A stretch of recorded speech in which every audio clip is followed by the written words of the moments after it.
ọ̀dàlẹ̀ lọ̀dàlẹ̀ máa ṣe kiri ló máa jẹ́ kò sí bẹ́ẹ̀ ṣe lè ṣe ọ̀dàlẹ̀ lọ̀dàlẹ̀ máa jẹ́ èèyàn tó bá wá wo irú ìwà tí àáfà Súnà wù yìí irú èèyàn bẹ́ẹ̀ yẹn àáfà Súnà ibi àti yóò jọ sọ̀rọ̀ rí àjọ ní Kátàrí but máa sóòótọ́ ọ̀rọ̀ gẹ́gẹ́ bí ìṣe àti àṣà ti tèmi ọ̀dàlẹ̀ èèyàn ló máa ń ṣe bẹ́ẹ̀ ẹ jẹ́ á gbàdúrà ní orúkọ Jésù ní orúkọ ńlá Jésù Ọlọ́run gbogbo yín ga bó ṣe yín lọ́ba bó tún ti délé ẹ darapọ̀ mọ́ mi lórí ètò tèmi ẹ gba gbogbo ògo Jésù Olúwa wa àmì lórúkọ Jésù ṣókí lọ́bẹ̀ oge now ẹ̀yin ìyá máa wò pé kí ló ṣẹlẹ̀ láàrin King Saheed Òṣùpá àti àáfà Súnà àti olóyè májàsọ́lá Sunday ọmọ Adéyẹmọ àáfà Súnà fún àwọn méjèèjì síta bí ọmọ ọjọ́ mẹ́jọ ṣe rí ilé ayé yìí ẹ̀yin tẹ́ bá ní opportunity tí ẹ bá ti lò ó tẹ́ ti fi ga tẹ́ ti fi géèyàn ẹ má bà opportunity yẹn jẹ́ fún àwọn tó bọ̀ lọ́la ṣe rí gbogbo ìwà tí àwọn content creator àti àwọn new star tó wà online because gbogbo àwọn comedian yẹn náà new star ni wọ́n ìṣẹ̀jí sáyé ni bí irú èmi náà báyìí tó mọ̀ mọ́ pé ìkan máa béèrè pé ìwọ ọkọ àtèmi náà irú àwọn tó ẹ̀ṣẹ̀ jí sáyé ìwà tó wù lẹ́nujọ́ mẹ́ta yìí ìwà tó fẹ́ fi bá tàwọn tó bọ̀ lẹ́yìn jẹ́ ni a sì sọ̀rọ̀ ti Funny Thinker àti Babaládò àti kò ifá titi wọn nílẹ̀ àáfà Súnà náà tún gbé titi ẹ̀ bọ́ síta tí àáfà Súnà ìwà burú jáì ẹ gbọ́ ẹ̀yẹ èèyàn ohun tí àáfà Súnà ṣe ohun tó burú jáì ni tí ò yẹ kó rí bẹ́ẹ̀ ṣe rí gbogbo èyí tẹ́ bá ti ní opportunity láti súnmọ́ àwọn tó lọ́hùn ti gbà fún nínú ayé ẹ bá wàá lọ wípé ẹ ti rí opportunity lò lára wọn láti fi jẹ́yọ̀ kẹwàá bá tàwọn tí wọ́n tún máa ṣe wá irú opportunity bẹ́ẹ̀ lọ́jọ́ ọ̀la kẹwàá bá titi wọn jẹ́ nísìnyí pẹ̀lú gbogbo nǹkan tí Babaládò àti Funny Thinker tí wọ́n ṣe fún olóyè májàsọ́lá ṣé wọ́n tún lè kó àwọn ọmọ rídèrèdè wọ́n lè kó wọn mọ́ra mọ́ débi tó máa sọ wípé jẹ́ kó wọn mọ́ra kí wọ́n lè jẹ́ èèyàn ẹ̀yin èèyàn tẹ́ ń wò mí ìjẹ́ olóyè májàsọ́lá lè ṣe bẹ́ẹ̀ mọ́ ṣé olóyè kẹ́kọ̀ọ́ àbí wọn kẹ́kọ̀ọ́ látara kan tí Funny Thinker àti Babaládò ṣe fún wọn a sì wà lórí ìyẹn tá a sì ń bẹ lọ́rùn àlàyé Ọlọ́run ẹ̀mí àwọn wòlíì kìíní wọ ẹ̀yà Júdà pàdún ẹ̀ kí ẹlẹ́rù àgàhàgà kó má fi titi ẹ̀ kọ́yọ̀ lọ́rùn because ẹlẹ́rù àgàhàgà ni Funny Thinker ẹ gbọ́ mi ẹlẹ́rù àgàhàgà ni Funny Thinker tó wẹ́ni tó fẹ́ fi tiẹ̀ kó má fi kó bẹ́ẹ̀ ẹnikẹ́ni bí ẹ̀yin tí Facebook bí ìrí kọ́mẹ́ǹtì yìí o Facebook YouTube ẹ jọ̀ọ́ bí orí kọ́mẹ́ǹtì ṣe ń gbọ́ mi dáadáa ṣá ṣé ẹ gbọ́ mi dáadáa ṣá ẹ jọ̀ọ́ tẹ́ bá gbọ́ mi ẹ jẹ́ ká ṣe pápápá kí má bàa pẹ́ lórí ètò ó kí gbogbo ẹ̀yin tẹ́tí darapọ̀ mọ́ wa lórí YouTube ẹ̀ka ẹ̀ lórí TikTok ẹ káàbọ̀ sórí ètò ẹ káàbọ̀ mo kí yín yèyé oge welcome on board BM dẹni welcome on board ọmọlára mọ́mí mi ẹ káàbọ̀ sórí ètò mà mọ́mí fún mi ẹ káàbọ̀ sórí ètò mọ́mí bíbí ẹ káàbọ̀ sórí ètò daddy ọba èmi ò mọ bó ṣe ń pèèyàn lórúkọ that's why I used to use mommy and daddy I'm used to it o torí kọ́ ọmọ kékeré kan máa lọ wá bẹ́ẹ̀ kó máa lọ gba aṣẹ́mi nìyá ìpè ní mọ́mí ẹ̀mí bébí ṣe ń ṣe tèmi bí nìyẹn o so gbogbo ẹ̀yin mọ́mí daddy tẹ́ ti join mi yẹn gbogbo yín pápátá mo kí yín ẹ káàbọ̀ sórí ètò ẹ káàbọ̀ sórí ètò ẹ bá mi máa tap ẹ bá mi máa share ok ẹ ṣeun gan ni mọ́mí mi ọ̀kẹ́ owó ẹ káàbọ̀ sórí ètò lórí YouTube mọ́mí Fọláṣadé welcome on board lórí Facebook ẹ ṣé gan mo ti rí kọ́mẹ̀ntì ẹ̀yin méjèèjì God bless you ma ẹ ní mo bójú ọmọ láyé yín lórúkọ Jésù Daddy Sunday welcome on board sir God bless you too sir. Now ẹlẹ́rù àgàràgà Funny Thinker a sì ń bẹ lọ wípé kó wá bí fi ẹrù ẹ̀ lọ há sí kó má fi kọ́ olóyè májàsọ́lá lọ́rùn because ó ti fẹ́nu kọ́ jìnnà mo rí fídíò tó ṣe láàárọ̀ tó fi bú Alhaji Oríyọmí Hamzat tó pe Alhaji Oríyọmí Hamzat ní ọmọ onírédíò ó lóun sì ń bọ̀ fún òun máa fi ṣe ẹ̀sìn dáadáa. Ìyẹn Alhaji Oríyọmí Hamzat o ní Funny Thinker ń pè ní ọmọ onírédíò tóun máa fi ṣe ẹ̀sìn dáadáa. Ní ẹni tó ṣoore fún ẹ lákọ̀ọ́kọ́ ó fi bí sun, ọmọ ẹ wá bẹ́ẹ̀ ó tún ṣàánú ẹ lẹ́lẹ́kejì, ó gbalé fún ẹ, owó tí ò rí irú ẹ̀rí láyé ẹ ó kó fún ẹ. Irú ẹni yẹn sì ló sọ wípé ó tún padà bọ̀ wá fi ṣẹlẹ́yà. Ṣé irú Funny Thinker yẹn kò kí ṣe ẹlẹ́rù àgàgà? Ẹlẹ́rù àgàgà ni. Ìyẹn la ṣì ń bẹ lọ́wọ́ pé kó ṣàwábí lọ fẹ́ ru ẹ̀ wọ́ sí, kó fi olóyè Sunday Igboho sílẹ̀. Àáfà Súnà, ẹni tí mi ò expect wípé àwọn náà lè wu ìwú ìwà ọ̀dàlẹ̀ tí wọ́n wù òun ni Àáfà Súnà. Ẹ̀yin náà tún gbé titi yín jáde. Ṣé dandan ni kí ẹ̀yin tẹ́ bá ṣẹ̀ṣẹ̀ ga àbí tọ́lọ́ ti jẹjàgbà fún yín díẹ̀ kẹba image àwọn tọ́lọ́wọ́ ti gbà fún kẹba image wọn jẹ́? Because mi ò mọrú áwọ̀ tó lè wà láàárín King Saheed Òṣùpá àti Àáfà Súnà tí Àáfà Súnà ló go to this length tí wọ́n lọ fún Saheed Òṣùpá yìí. Ẹyẹ yóò ẹ bá kẹ́kọ̀ọ́ o, especially ẹ̀yin bàbá màmá tọ́lọ́run gbà fún. Ìwọ̀nba lè yóò kó àwọn ọmọ gòdògòdò àbí àwọn ọmọ tó bá ti jẹ́ pé ìrànwọ́ ò lówó táwọn jàjà wá rí ṣe, ìwọ̀nba lè yóò kó wọn mọ́ra mọ́. Kì í ṣe gbogbo wọn ló máa ní làákàyè wípé opportunity tí mo rí má jẹ́ kí n misuse ẹ̀. Irú èmi yìí sìn, wọn lówó ràn mí kẹ́lẹ́ mọ́ bẹ́ ṣe máa bú mi, kẹ́ tó bú mi máa búra mi. But opportunity tí mo ní mo fi ọpọlọ lò, mi ò misuse ẹ̀. Ṣùgbọ́n àwọn eléyìí wọn ò ní làákàyè, wọn ò ṣe kí ni, wọn ò ní làákàyè. Ẹ wo Àáfà Súnà, the last person tí mo rò pé kò lè ṣe irú nǹkan tí ó ṣẹlẹ̀ yìí, òun là Àáfà Súnà tí mo wá bá nídìí ìwà ìbàjẹ́ yìí. Kí ni ìbá ṣẹlẹ̀ láàárín Àáfà Súnà àti King Saheed Òṣùpá?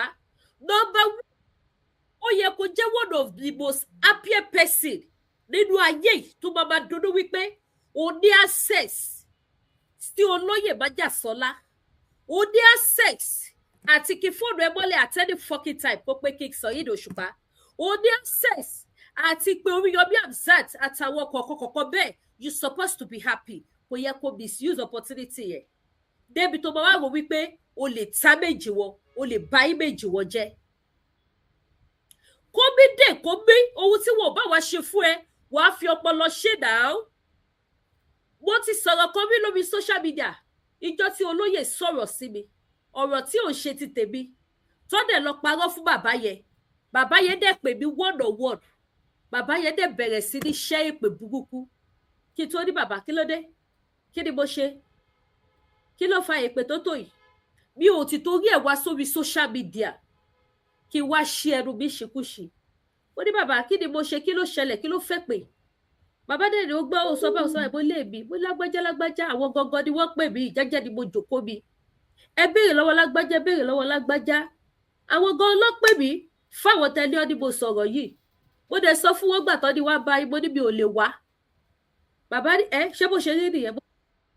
Sórí kọ́ bóyá tó àṣà bàbá gbé kọ̀. Bàbá níyà bí àìsí tí bàbá tó wá padà ṣe fáìlì ọ̀rọ̀ yẹn kó tó wá padà ṣe ò jẹ̀bi. Kò tiẹ̀ kọ̀ mí rárá. Kò mí ni. Ẹ ló wà lórí program. Mo wà lórí program. Mo wà lórí program o.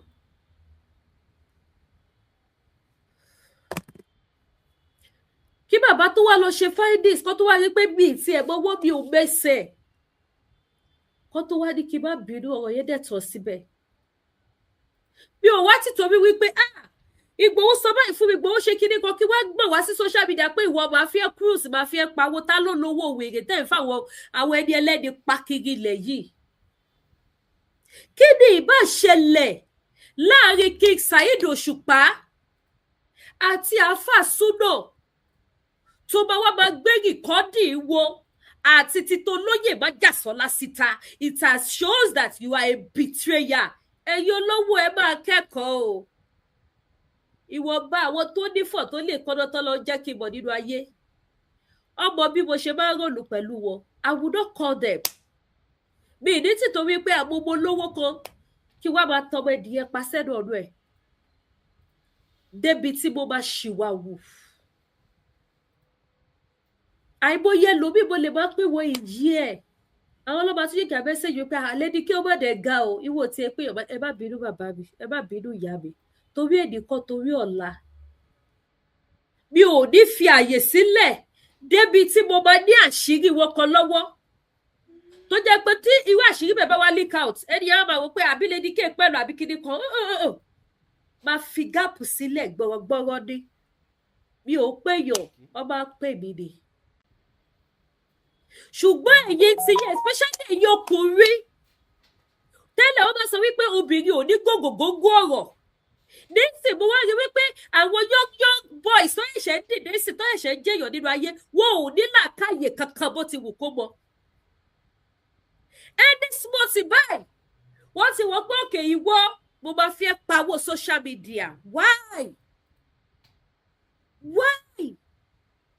tẹ́ ń ṣe bẹ́ẹ̀ àáfà súnà ìwà tó wù tí ò bá rẹ́ni sọ fún ẹ brother bí jẹ́kẹ̀mí sọ fún ẹ ìwà ọ̀dàlẹ̀ it has shows that from the beginning of your life to the end of your life you are a traitor ọgbà you are a traitor and this will be a lesson fún àwọn tó tún nífọ̀ tó bá lè kọ́nà tó bá fẹ́ súnmọ́ irú ẹ àbí tó bá fẹ́ kó irú àwọn young boys tó wà ní social media ń sìn tó bá fẹ́ kó wọn mọ́ra it will be a lesson to them láti má mi gùn pẹ̀lú gbogbo yín ẹ̀dẹ̀ fẹ́ fi titi yín kó bá àwọn ẹlòmíì ni because gbogbo wa ò lè rí bákan náà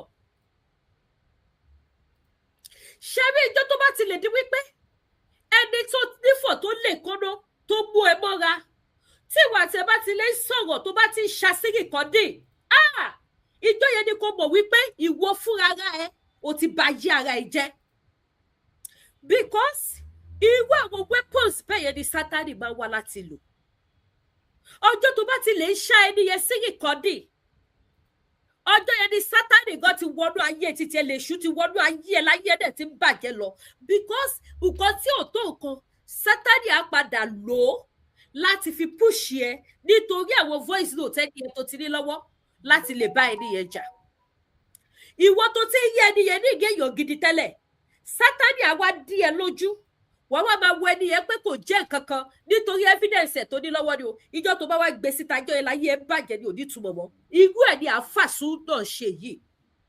Number 1 Májàsọ́lá ó dá mi lójú wípé olóyè Sunday ọmọ Adéyẹmọ wọn ò lè ever láyé bàbá yẹn aláwọ̀ ẹ̀kọ́ súnmọ́ sàkàdì wọn mọ́ débi tó máa ní secret conversation pẹ̀lú ẹ mọ́ o ò lè kó ẹjọ́ kankan lọ bọ́ lóyè Sunday Ìgbòho mọ́ kó rí olóyè bá sọ̀rọ̀ o ti bàtàrà ẹ jẹ́ ti Saheed Òṣùpá lóru bó fẹ́ bàjẹ́ àpàsúnà o bàtàrà ẹ jẹ́ o kó bára ẹ Oríyọmí Hamzat ẹ bá mi hashtag Alhaji I'm very sure wípé Alhaji too máa learn a lesson and he will also be running away for you tó bá jẹ́ wípé ìwọ àti wọn náà ti jọ jẹ́ ọlọ́rọ̀ tẹ́lẹ̀ Alhaji Oríyọmí Hamzat máa bẹ̀rẹ̀ sí ní sáfù ẹ̀sìn because wọn ò ní fẹ́ gọra wọn sí ẹ lọ́wọ́ débi tó máa ní nǹkan dì wọ́n lọ́wọ́.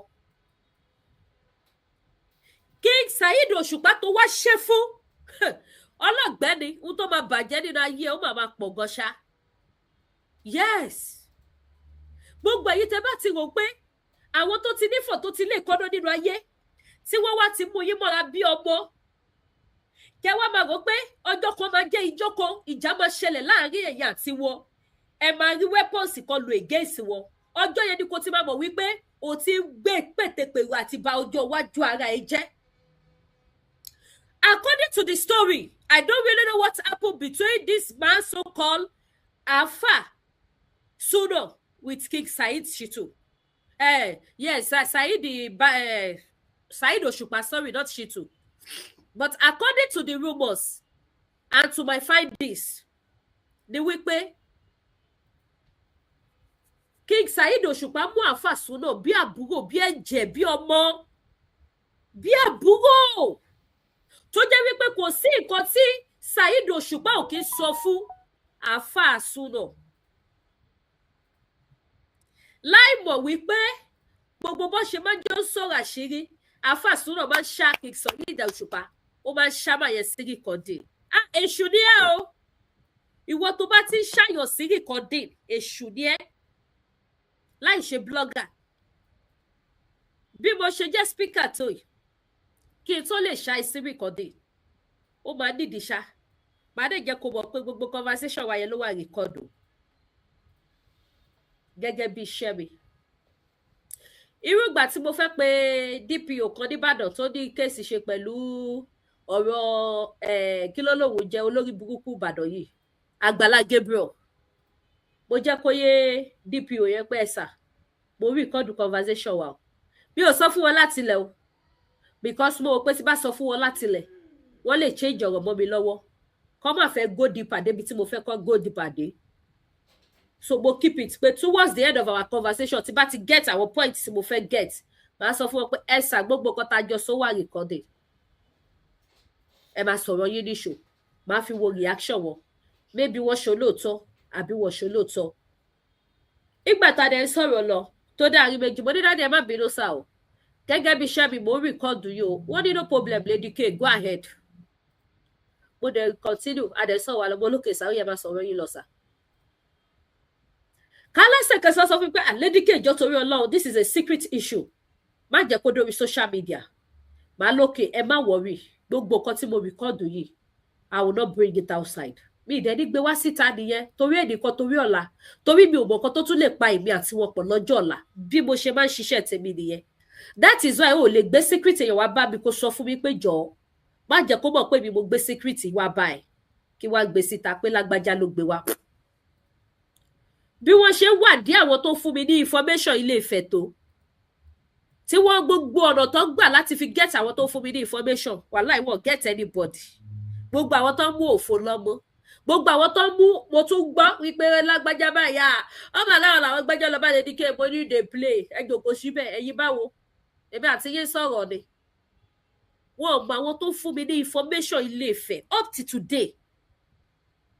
to today nítorí iṣẹ́ mi ni but you King Saheed mú ẹ bí àbúrò bí ẹ̀jẹ̀ bí ọmọ ìwọ àti King Saheed Òṣùpá wá jọ sọ̀rọ̀ ẹ̀yin èèyàn mo máa play kíní yẹn máa gbọ́ o ẹ lè mọ̀ wípé ìwọ tó bá rí àwọn guys sí tó wà ní social media tí wọ́n ní social media page tí ò bá sá fún wọn tó bá jẹ́ olówó àbò jálágbára àbò ojólórúkọ àwọn ló máa bá tiẹ̀ jẹ́ gbẹ̀yìn ẹlẹ́ni látara King Saheed Òṣùpá àtolóyè Májàsọ́lá àwọn nǹkan tó ṣẹlẹ̀ lẹ́nujọ́ mẹ́ta yìí ẹ kẹ́kọ̀ọ́ lára àwọn méjèèjì gbogbo ẹ̀yin tẹ́ ní fòtẹ́lẹ̀ kọ́nà mo ti máa ń sọ̀rọ̀ yìí tipẹ́ ìwọ̀nba lèèyàn fi àyè sílẹ̀ fún àmọ́ tí ò jẹ́ èèyàn nínú ayé láti bá ṣe ìwọ̀nba ni because àwọn òun ní làákàyè wípé táwọn bá padà wùwà ọ̀dàlẹ̀ fún àwọn olówó yìí àwọn olórúkọ yìí ó máa affect àwọn ọmọ míì wọn ò ní kó wọn mọ́ra láti sọ wọ́n di èèyàn wọn ò láròjinlẹ̀ débẹ̀ tí àwọn ò bá wá dé làákàyè àti ronú débẹ̀ gbogbo ẹ̀yin olówó ọlọ́lá tẹ́lẹ̀ kọ́nà nínú Nàìjíríà ẹ̀yẹ ru àròjinlẹ̀ kẹmọ́rú lẹ́vù tẹ máa kó àwọn èèyàn mọ́ra dé nítorí ẹnìkan nítorí ọ̀la tó bá sọ fún King Saheed Òṣùpá wípé àáfàá Súnà ó lè gbé voice note conversation secret conversation wọn síta I'm sure pé bàbá yẹn máa sọ wípé irọ́ ni kò jẹ́ ṣe bẹ́ẹ̀ fún mi chocolate wípé ó tún wá bá olóyè Sunday Igboho sọ̀rọ̀ ó tún ṣá olóyè sí rìkọ́dì ó gbé wá sórí social media ṣé o fẹ́ ba àárín Saheed Òṣùpá Pasuma Barishoki Sunday Igboho ó fẹ́ ba àárín gbogbo wọn jẹ́ ni kí ló ń ṣe yìí ẹ̀yin èèyàn kí ló ń ṣe àwọn pípù yìí tẹ́ ẹ wu ìwàkiwà for bringing out those voice notes it shows that you want to create big enemy láàárín èèyàn mélòó nìyẹn Saheed Òṣùpá, Pasuma, Barry Shoki, Oríyọmí Hamzat àti Sunday Igboho, àwọn márùn ẹjọ ṣé àwọn márùn yẹn ṣé wọ́n kéré nínú ayé? Kẹ́ máa wo ìka aláìlọ́pọlọ tó ń pè ní àáfà súná yìí. Tí bọ̀bọ̀ ìbá ní ọpọlọ tó ní làákàyè, you will think before you do. For bringing out those voice notes that have to do with those 5 people. Abaniláyé jẹ́ ẹ̀dá ni ẹ́, ìkà èèyàn ni ẹ́. Ìkà èèyàn, òun ní àáfà súná. O fẹ́ fi orí àwọn àgbò, o fẹ́ fi momi ní koto àwọn márààrún. O fẹ́ bà àárín wọn jẹ́. Nítorí kíni, kí ló máa jẹ́ géènì ẹ tó bá dájà sílẹ̀ láàrin gbogbo wọn látara pé o gbé voice note tí King Saheed Òṣùpá tó fi bẹ́ẹ̀ sọ̀rọ̀ àwọn pípì tó gbé síta. King Saheed Òṣùpá fi inú gbẹ́dú ni pẹ̀lú ẹ̀. Ẹni ẹlẹ́ni ò sì jẹ́wọ́, lọ́nà ọlọ́run ò ní jẹ́ kó jẹ́wọ́. Ẹlẹ́rù àgàhàgà gbogbo yín, gbogbo ẹ̀yin ìkà, tẹ́ ẹ̀ wá bẹ́ẹ̀ ṣe máa ba ayé àwọn ọkùnrin jẹ́ lórí social media, tẹ́ ẹ̀ wá bẹ́ẹ̀ ṣe máa ba ayé àwọn tó ti nífọ̀, tó ti lé ìkọ́nà, tó ti lórúkọ, àwọn tó ti ṣiṣẹ́ oúnjẹ ọjọ́ ọ̀la wọn sílẹ̀, tí ẹ fẹ́ fi ebi pa wọ́n lọ́jọ́ alẹ́ wọn, tí ẹ̀ wá bẹ́ẹ̀ ṣe máa ba ayé wọn jẹ́. Ọlọ́run á sọ fún gbogbo yín, ẹ̀yin lẹ̀ ní báwọn gòkè ọ̀la, bẹ́ẹ̀ bá ti gò ẹ̀ máa jábọ́ lójijì, because this is too much. Nǹkan tí ò dá. Tí bá fẹ́ bẹ́ẹ̀ jà, máa bẹ́ẹ̀ jà wọ́nà-wọ́n ni. Mi ò ní mú ti ẹlòmíì mọ́. Ó ti tó yẹ wípé kí gbogbo àwọn pípù ìkọ́ lè yí King Saheed Òṣùpá ní èèyàn burúkú. Kí wọ́n lè bàjá. Ó gbérú voice note yẹn síta. Ó wá halẹ̀ pọ́ tún ṣìkù tí wọ́n kó bọ̀. Ẹni bá ní o máa kó bọ́ síta, kò ní da fónítọ̀. Kó bọ́ síta, a máa da láìsí, a máa dìbọ́ǹkì ẹ̀. Ìkà èèyàn ló ní ẹ́, ìkà èèyàn ló wùwà tó wù yìí. Ayé wọn ò lè bàjẹ́. Ayé àwọn márààrún yẹn kò lè bàjẹ́. Kí ni géèdì ẹ? Ìjà orí burúkú wo ló bá wọn jà? Ẹ jẹ́ àjọgbọ́n ohun tó ṣẹlẹ̀ o, tó bá jẹ́ pé ó dáa láti play irú voice note yìí síta. Ìjà ṣẹlẹ̀ láàárín ìwà àti King Saheed Òṣùpá. And according to my findings, ẹyẹ yọ, King Saheed Òṣùpá máa ń fún guy lówó tó ń pè ní àáfà súná. Wọ́n máa ń bá sọ̀rọ̀ gan. Irú bí mo ṣe ń polóyè ní bàbá mi. Bẹ́ẹ̀ náà ni King Saheed ṣe mú òun náà bí ọmọ. Tọ́dẹ̀ lọ máa ń fún lówó, máa ń fún ní gbogbo nǹkan. Nígbà tó bímọ ní last year, kó tẹ̀ tó bímọ, wọ́n ní bàbá yẹn ṣẹ̀ṣẹ̀ fún lówó kan ni. Wọ́n ní King Saheed ṣẹ̀ṣẹ̀ fún ní owó kan ni kó tó bímọ. Kò pẹ́ ìníyàwó ẹ̀ tún wá bímọ. Ṣé bẹ́ẹ̀ ni ṣe owó àwọn easy ni? Ṣebí ṣe owó náà ni wọ́n náà fi ẹ̀pọ̀ ló fi ń ṣe lórí social media yìí?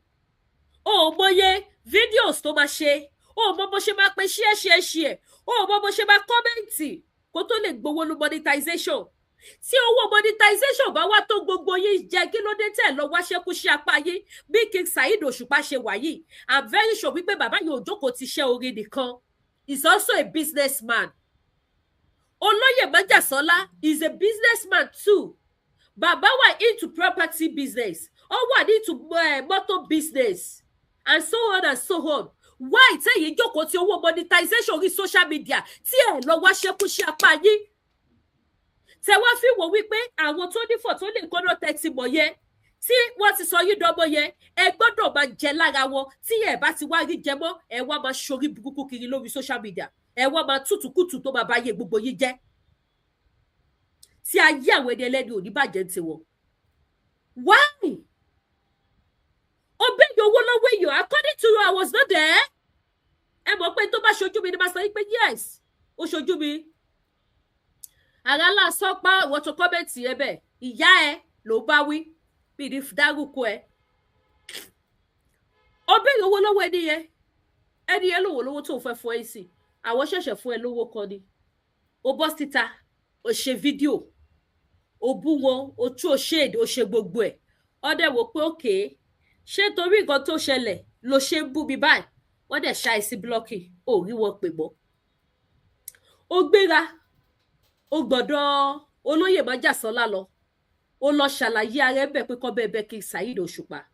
Bàbá dẹ̀ sọ fún ẹ pé okay, má worry, má bẹ́ẹ̀ bẹ́ẹ̀ ó lọ sọ́dọ̀ Alhaji Oríyọmí Hamzat àwọn náà láwọn ti gbọ́ ó bẹ̀rẹ̀ sí ní pé Alhaji Oríyọmí Hamzat kẹ́ bá wọ ayé lóde ẹ̀yẹ èèyàn ẹjọ́ ẹ kẹ́kọ̀ọ́ ẹ̀yẹ olówó yìí because this is getting too much tí ò bá wọ̀ ẹ stay away pẹ̀lú àwọn tó wà lórí social media ẹ má bá anybody wọn ṣe mọ́ because this is getting too much àwọn tó bá ti lè súnmọ́ yé báyìí tó jẹ́jẹ́ tó lọ ń bless báyìí àwọn lè máa padà máa bẹ ṣe máa bring wọn down lórí social media àwọn lè ṣe máa subject sínú bully lórí social media ẹ máa subject wọn sí bully lórí social media ó wá bẹ̀rẹ̀ sí ní pé Alhaji Oríyọmí Hamzat àwọn kò wọ́n gbé kó ẹ mọ́ ó dẹ̀ pé olóyè Sunday Igboho olóyè dẹ̀ gbé kó ẹ ó dẹ̀ ṣá olóyè sí kíkọ́dé náà bá play gbogbo ẹ̀ bí báyìí ó dẹ̀ tún ní guts secret conversation between you and Sunday Igboho ó dẹ̀ gbé wá sórí social media ó dẹ̀ wá play ẹ̀ tí ó dẹ̀ sọ fún Sunday Igboho pé bàbá mo rìkọ́dù yìí ó mo bá play ẹ̀ níta secret conversation between you and Òṣùpá ó gbé wá sórí social media all in the name of pé ó fẹ́ bá Saheed Òṣùpá jà ó rí pórí ẹ kò náà gbogbo kò ṣiṣẹ́ dáadáa ó dẹ̀ pé olóyè nìyẹn olóyè dẹ̀ explain fún ẹ pé mo ti bẹ́ẹ̀ pé Saheed Òṣùpá o but Saheed ń bínú bó ṣe ń sọ̀rọ̀ yẹn mi ò láìkí ẹ̀ inú mi ò dùn sí ó dẹ̀ rí kọ́ọ̀dù Sunday Igboho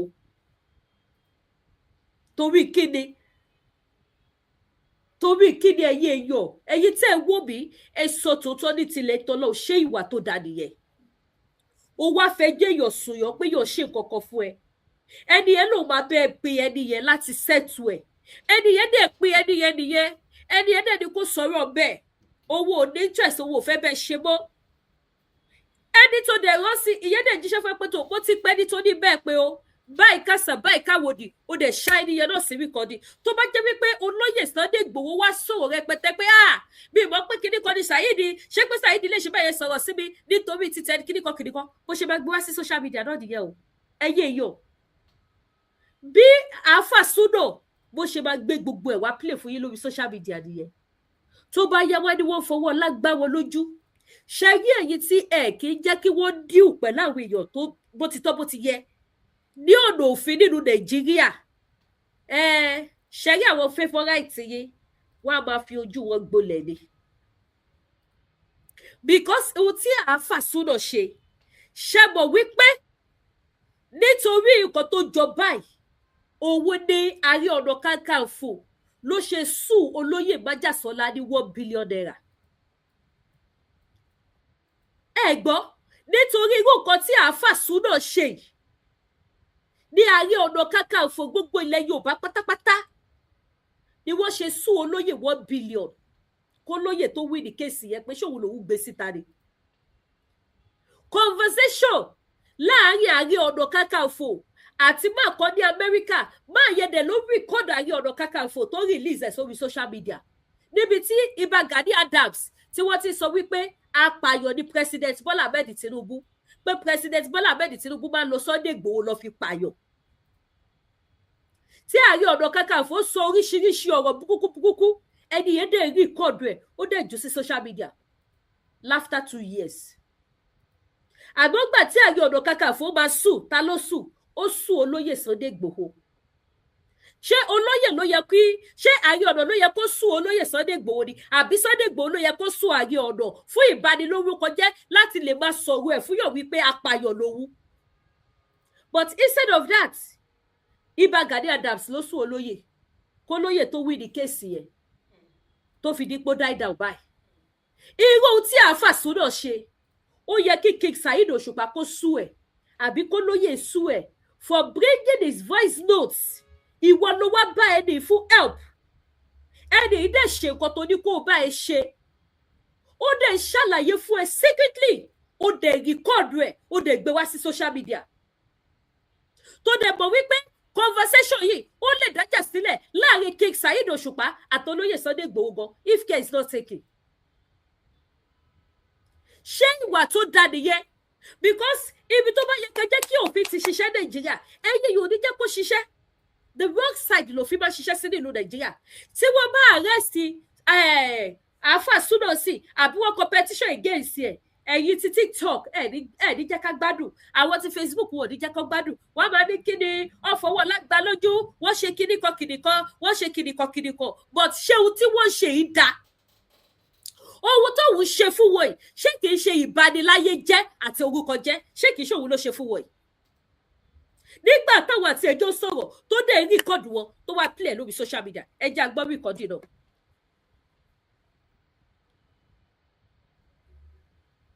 Ẹ bá mi tap, ẹ bá mi share.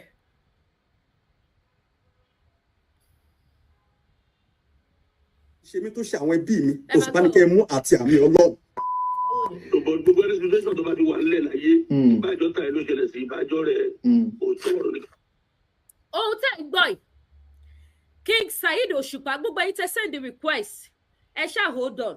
This request is too much and we are still going a long way and I don't want anybody to distract me. Ẹ wá jọ, ẹ̀yin tẹ́ send the request, tí bá ti gbé yín sókè, ẹ jọ̀ọ́ ẹ máa bá mi mute mic yín. Mo fi Elédùmarè bẹ̀ yín, ojú òní tì. Because mo rí pé a lot of people want interest in the case yìí. Ẹ bá mi share yìí ti Facebook, YouTube. Ẹ bá mi share ètò yìí. Conversation tẹ́ ń gbọ́ yìí, ohun King Saheed Òṣùpá, tí King Saheed Òṣùpá sọ wípé gbogbo ohun tí ẹ̀dá bá ṣe láyé kó máa sọ òótọ́.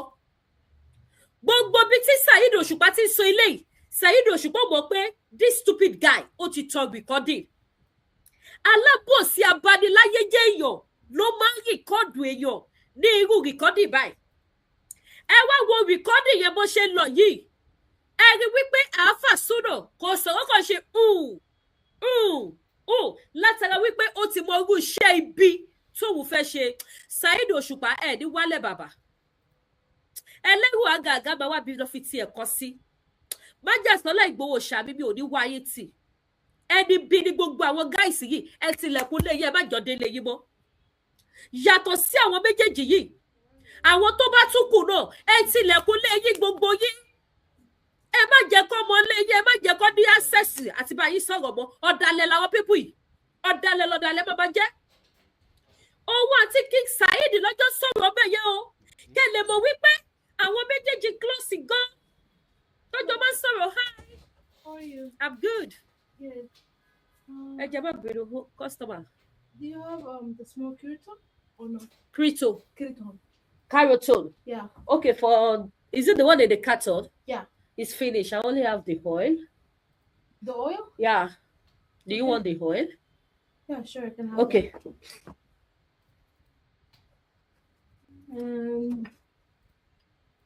You don't have baby clear, right? Baby cream. Clear. Clear. Mm. No, I don't have baby clear. It's finished too. By next week, by God's grace, everything will arrive. Okay. Sure. So these are the ones that I have available for now. What is that Kirito, the one on top? Is it also the oil? This? Yeah. Yes, this bottle is oil. What's the difference? The difference, I think this one is for spots. Mm-hmm. Yes. If you have spots in your face, black spots. Yeah. Yes, this is for it. Okay. But for lighting skin, Mm. is this one you will use.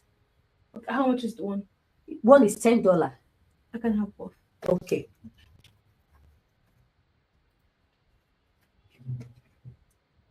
What about the cream? I'm gonna come. You said next week? Yes, by God's grace. I will have it. You know what? I'll give you my phone number before you Sure. go. So Yeah. you can call me. Do you need the soap too? I have the soap. Yeah, sure. Okay. I didn't know you have to. I have the soap. Okay. Is that all? Yes. Okay. And I'll come again next week. Do you know by what day? I don't know because Okay, I'll come midweek. okay. You know what? Before you come, you can call me on phone. Okay, sure. So What's I your will phone tell number? you. This is my phone number here. Emma Bino Ejotori. This is my phone number here. Okay, I'll keep this. Okay, I'll give you a call before I come. That's good. Oh, you have to do the soap. How much is the soap? Which one? The soap is Yeah. $10 too. Okay, I'll pay debit then. Debit, okay. Yeah. Emma Bino. Let's see if I want anything else. You can still go in and see what I have in the store. Oh, everything you have. Yes, I have a lot of things in the store. Take a look. Yeah, you can. Emma Bino Ejo. Going, you can go by the right. There is another store in there.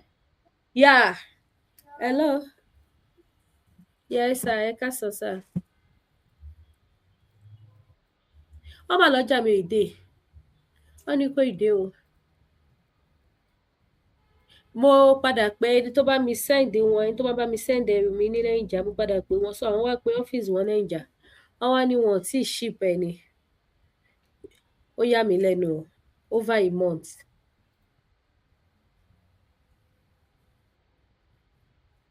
Ó gba sùúrù o, ó gba sùúrù o. Ó gba sùúrù. Kódà mo tún ti ship àwọn ọjà mi gan, gbogbo ọjà mi kọ́ wà lọ́nà níbà. Okay, do you check the other store? Inside the Yeah, inside. There is store in. Go in. Kí lẹ sọ sà? Mo lọ ọjà mi tó wà lọ́dọ̀ títí wọ́n sì méjì. Èyí tó wà lọ́dọ̀ Canada Cargo méjì. And there is another people again tí mo tún gbé ọjà fún again. Wọ́n ṣe introduce àwọn yẹn náà sí mi ni. So mo ṣe tún gbọ́jà fáwọn yẹn náà ni. Ó lágbára ọkọ lọ ṣàánú mi. Tí mo fèsì nìyẹn. Kí sẹ́ẹ̀dì owó kẹfì ra plane. Ẹ wọ ẹ fi mi. Ẹ máa fi gbọ́jà direct ẹ̀gbọ́n yẹn fi mí lẹ́jà yẹn. Ṣé fẹ́ máa wáìnì mi ni? I'm going to bring my mom because Okay. she wants flowers, but I don't know what time. Okay. So I'm not going to pick any. Ẹ máa wọ̀rí Ọlọ́run á ṣe. Ẹ wáìnì mi ni. Ọlọ́run mi á ṣe. Bẹ́ẹ̀ni, bẹ́ẹ̀ni. Do you need receipt? No. Àmì ò mo ń dá yín lò ẹ̀gbọ́n mi. Ẹ ṣé gan, inú mi ti ẹ̀dùn tẹ́tí ẹ̀ wà kẹ́rì fọ́jà mi. Inú mi dùn. Èmi tó wọ́pọ̀ lọ́wọ́ mi wàhálà mo fẹ́ renovate gbogbo inú ṣọ́ọ̀bù mi tí mo máa tó gbọ́ àwọn ọjà mi tó bọ̀ sí. Tẹ́lá mo yẹ tán ní kí n lọ mú wá mo lanú lẹ̀ ni. Okay, you can tap your card now. I have to answer. Okay. Tẹ́lá mo yẹ tán pé mo ní kí ló dé ọ̀tá mi fẹ́ lè ya wèrè nígbà tí mo gbọ́ iye táwọn tó fẹ́ ṣe gbà lórí pé kíkan ṣe shelf. Mo lọ́ọ̀tá mi fẹ́ lè ya wèrè. Ọ̀tá mi fẹ́ lè ya wèrè. So mo ní ìdòwò wàláì olówó ni o kọ́ lọ ṣàánú ni o. Ọlọ́run báwo lẹ ṣe mọ̀ nígbà tí mo tó bá yẹ pé mo wà lórí live program mi bá sọ iye tó fẹ́ gbà fún yín ẹ bá fi bí ṣe yẹ̀yẹ́ mo pariwo ni mo ní kí ló dé tí màá fi ṣàdúró owó tó tó yìí ṣé mo fẹ́ ra lé ni. You welcome, so I'll be expecting you. Mo ní ṣé mo fẹ́ ra lé sí Canada ni tí màá fi san owó tó tó yìí. Mo bá ní òkè tí ẹ̀ tún máa ṣe díẹ̀díẹ̀ mo ní kọ́kọ́ ṣe first wájú bíbá kí n ṣáà máa ṣe wọ́n díẹ̀díẹ̀ tẹ́ bá gbọ́ iye tó tún pè yẹn náà. Ẹ wò bàbá yín sọ̀rọ̀ later mo wà lórí live program. Ẹ ṣé gan sir, yes sir. Canada ilé owó. Wọn ò tiẹ̀ láàánú pàápàá. Ká nílùú wá ń sìn wá ti pé kápítà fọ́níṣọ̀ Ọlọ́run bùkún Nàìjíríà o akọ́fàyọ̀ fọ́dà àwọn olórí ta ní. Wọ́n ti bẹ́ẹ̀ ṣe step pápápá tó fẹ́ ṣe tẹ́ bá gbọ́ iye tó fẹ́ gbà. Mo sọ fún àwọn òyìnbó tó fẹ́ wá ṣe mo níṣẹ́ owó tẹ́ fẹ́ gbà in my country I will buy land, I will build a house. Money, I will use this money you people want to collect just to do chef. I will use it to buy land and build a house in my country. Come on, Shanu. I just continue program. Yeah. Hey, Ibola Gbede, I fẹ́ play voice note àbí okay. So, ṣé ti gbọ́ àárín yẹn gbé bá mi tap ẹ̀yin ti TikTok ẹ bá mi tap.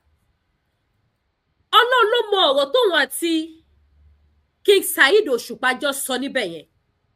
Ṣùgbọ́n nítorí wípé this guy ó jẹ́ ẹni bí èèyàn ó wá cut àwọn ibi tó mọ̀ pé yes òun fẹ́ lò ó wá cut ẹ̀ ó wá join ẹ̀. Ẹ wo beginning of that conversation tó play síta. King Saheed sọ wípé gbogbo tí ẹ̀dá bá fẹ́ ṣe ní ayé yìí.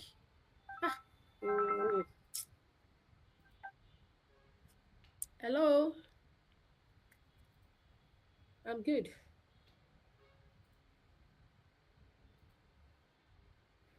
Okay, yes, it will work.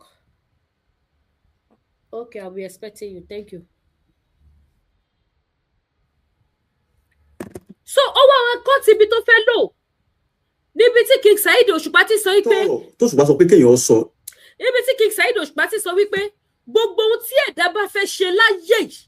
Ibi tẹ́ máa ti mọ̀ pé King Saheed ò ṣe níbi nìyẹn o máa yẹ ò ṣe nǹkan tí ò dá o but nítorí òun jẹ́ eléṣù èèyàn Ọlọ́run ò ní jẹ́ kí gbogbo ojú tó wò mí kó mú létí eléṣù èèyàn ní bá olórí burúkú ayé àti ọ̀run tó máa tapo sáàláyé ní bá dòwò pọ̀ nínú ayé yìí ṣe rí èmi bí mo ṣe wà mo ní YouTube channel kan àwọn tó bá wò mí láti bẹ̀ wọ́n mọ nǹkan tí mo sọ yìí wípé yes confam bí Lady K máa sọ nìyẹn ṣe that's my YouTube channel Lady K Ìfẹ́olúwa show ó láwọn program kan mo máa ń gbé síbẹ̀ mo máa ń sọ wípé ẹ fi kọ́ ẹ̀kọ́ ẹ fi kọ́gbọ́n ìwọ tó bá wà lórí social media tí o ò bá gbọ́n o ò lè gbọ́mọ́ tó máa fi kú ìwọ tó bá fẹ́ kẹ́kọ̀ọ́ bá yẹ ẹ ṣe máa dá go to social media o fẹ́ kọ́ bá yẹ ẹ ṣe máa bàjẹ́ go to social media you don't have sense you don't have nothing in your brain and you want to have wisdom go to social media you will learn from there mo kẹ́kọ̀ọ́ lórí social media that is why I don't mingle with people olówó kò lè ní Lady K pé òun ṣẹ̀ṣẹ̀ṣẹ̀ I don't mingle with people nítorí pé kí ni àwọn èèyàn burúkú ti bà èèyàn rere jẹ́ ẹlòmíì gan wá fẹ́ bá sọ̀rọ̀ gan a máa suspect ẹ pé ṣé kò ní ṣàmì sí kíkọ́dé there was a day a customer ni obìnrin ni o she just called me from America she want to patronize me and she's telling me say Lady K please don't record me I felt so bad that day mo ní mọ́mì kí lẹ sọ àwọn ní Lady K ẹ̀rù ẹ̀yin blogger máa ń bà mí mo ti fẹ́ patronize yín ti pẹ́ ṣùgbọ́n ẹ̀rù ń bà mí nítorí ẹ̀yin blogger máa ń record èèyàn ni inú ọ̀tá mi bàjẹ́ níjọ́ yẹn tí mọ́mì yẹn bá wo program wọn mọ̀ pé àwọn ni mò ń sọ mo ní so lórí pé fẹ́ bá mi rajà màá wá máa rìkọ́ọ̀dù yín ó lè lọ́ máa rìkọ́ọ̀dù mi o èdè láàrin kò sẹ́ni tó lè mọ̀lá ó lè dọ̀lá sí kí kankan tún ṣẹlẹ̀ báyìí sí mo ní mọ́mì ẹ ti wo fúrákà gan lórí social media wọ́n ní bẹ́ẹ̀ ni mo ní so ẹ̀yin náà ti kẹ́kọ̀ọ́ lórí social media mo ní ṣẹ́yìn bẹ́ẹ̀ ṣe kẹ́kọ̀ọ́ bẹ́ẹ̀ lèmi náà kẹ́kọ̀ọ́ bẹ́ẹ̀ mi ò kí rìkọ́ọ̀dù yàn ẹni tí bá máa rìkọ́ọ̀dù ó gbọ́dọ̀ ní rízì gidi màá dẹ̀ jẹ́ kó mọ̀ pé mo rìkọ́ọ̀dù ẹ̀ màá jẹ́ kó mọ̀ láti ọdún tí mo ti ṣiṣẹ́ blogger mi tí bá rìkọ́ọ̀dù ẹ̀ màá jẹ́ kó mọ̀ pé mo rìkọ́ọ̀dù ẹ̀ kò sí bó ṣe lè pè mí kò ẹni tó bá mi sọ tí bá ti lè rìkọ́ọ̀dù ẹ̀ má sọ fún ẹ má ní mo rìkọ́ọ̀dù yìí o wọ́n tó bá dẹ̀ ti ní Lady K jọ rìkọ́ọ̀dù yẹn you don't want it outside má delete it not because of today mi ní títorí nǹkan tó ń ṣẹlẹ̀ lẹ́sẹ̀kẹsẹ̀ yẹn kí n wá fẹ́ fìyẹn ṣe màá sáré ru ọ̀la nobody knows tomorrow mo wà nínú store mi bíbá ní àná láàárọ̀ àná bí mo ṣe dé mo kàn ká kọ́tìnì sókè ẹ̀mí yẹn dẹ̀ ń sọ ọ̀rọ̀ kan fún mi pé ti ẹ̀gbọ́n náà tó bá di ọ̀la tí àwọn ọmọ ẹ àti àwọn ọmọ Tinubu bá pàdé kí ló fẹ́ kọ́ sọ nípa ẹ̀ wà látàlá ìbọ̀bí tẹ̀mí yẹn ti wá tó ti sọ bẹ́ẹ̀ fún mi mo ní wá sọ náà ní pé mo jà fún àwọn èèyàn ní ṣé mo dédé bú Tinubu bí mo ṣe ń dárò jọ́nu ṣọ́ọ̀bù mi lánàá ni mo níbi dédé bú Tinubu náà nínú bó ṣe kó dáa ni mo ṣe ń bú ẹ̀mí yẹn wá sọ fún mi pé yá yìí ilẹ̀ ò gbọ́dọ̀ sọ̀rọ̀ sí bàbá yẹn mọ́ mo jiyàn nínú store mi lánàá that is why I used to think kì í ṣèyàn ló sọ fún mi o mo kàn wọ store mo dẹ̀ ń ṣí ilẹ̀kùn mo ká kọ́tìnì showroom sókè ní spirit yẹn dẹ̀ sọ fún mi pé tó bá di ọ̀la ẹ máa wòró ọmọ ẹ àtàwọn ọmọ Tinubu tó bá pàdé tí nǹkan bá dà wọ́n pọ̀ kí ló fẹ́ sọ nípa ẹ̀ bí mo ṣe máa ń ro ti tèmi nìyẹn mi ò ní ro tèmi I will think about future ẹ wá jọ sọ̀rọ̀ nìyẹn bàbá yẹn wá sọ fún ẹ wípé gbogbo ohun tí ẹ̀dá bá fẹ́ ṣe láyé yìí kó máa sọ tòótọ́ ó rìkọ́dù bẹ̀yẹ wá ṣe ẹ̀yin tẹ́ bá rà fàṣù náà pẹ̀lú gbogbo àwọn gáìsì tó wà lórí TikTok YouTube Facebook tẹ́ ẹ̀ bá sá sobi á ti dá yín ẹ sá fún Lady K náà o Ọlọ́run nìkan ló mọ̀ òun ló mẹ́ni tó mọ̀ èmi mọ̀ pé mo mọ̀ ṣùgbọ́n mi ò ní sọ fáyé pé mo mọ̀ mi ò ní sọ ẹjẹ́ a máa gbádùn àáfàá náà lọ. tí kan bá ti ṣe mí tó ṣe àwọn ẹbí mi Òṣùpá ní kẹ́ ẹ mú àti àmì Ọlọ́run. gbogbo restitution tó bá ti wà nílẹ̀ láyé ìbájọ́ ta ẹ̀ ló ṣẹlẹ̀ sí ìbájọ́ rẹ̀ òótọ́ ọ̀rọ̀ ni kí wọ́n máa sọ ń bẹ̀. kí wọ́n máa sojú ṣáájú. òtítọ́ ọ̀rọ̀ tó Òṣùpá sọ pé kéèyàn sọ ilé mi ó sọ Olúyọmí Hamzat ẹ̀yin ń bẹ̀rù.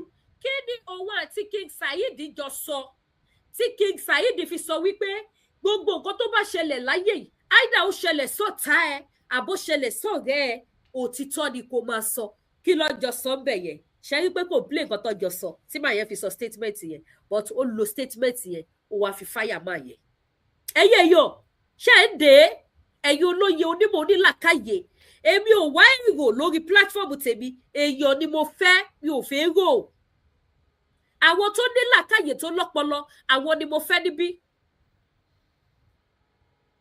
ẹ já máa gbọ́ síwájú sí ẹ bá wa gbọ́ wọlé ẹ bá wa ṣí ẹ o ẹ bẹ̀rù ẹyọ. òtítọ́ ẹlẹ́sùn òdodo ẹ tẹ̀ ń pera yín ní ajàfẹ́tọ̀ọ́ ọmọ ènìyàn bá wí àákú bá wí ọ̀run là ń lọ Oríyọmí Hamzat ẹ̀yin bẹ̀rù òṣùpá òṣùpá jẹ́ Ọlọ́run ni tóṣùpá jẹ́ Ọlọ́run ọba oògùn tó níyẹn yóò fi pa yín àbí Oríyọmí Hamzat ibi tí mo bọ̀ gangan lélẹ̀ gbogbo ọmọ Nàìjíríà jákèjádò gbogbo àgbáńlá ayé gbogbo ẹ̀yọ́ lọ́gbọ́n onílàáká ẹ̀sùn mọ́ mi tí nǹkan bá ṣe èmi Saheed Alfa Sunnah àti ìyàwó mi àtàwọn ọmọ mi tí nǹkan bá ṣe àwọn ẹbí mi ní 30 ọdún sísìn Saheed Òṣùpá ṣé ò já mi àmì Ọlọ́run àwọn méjèèjì ní kẹ́ ẹ lọ mú àwọn méjèèjì ní kẹ́ ẹ bí torí ọ̀rọ̀ tí mo fẹ́ sọ yìí mo ti dábọ̀ ẹ̀ tó Òṣùpá sọ pé kí ni mo fẹ́ ṣe ó lé mi ò ní nǹkan kan ìjàmọ̀ nǹkan kan ó ní mi ò lówó mi ò nípò mi ò.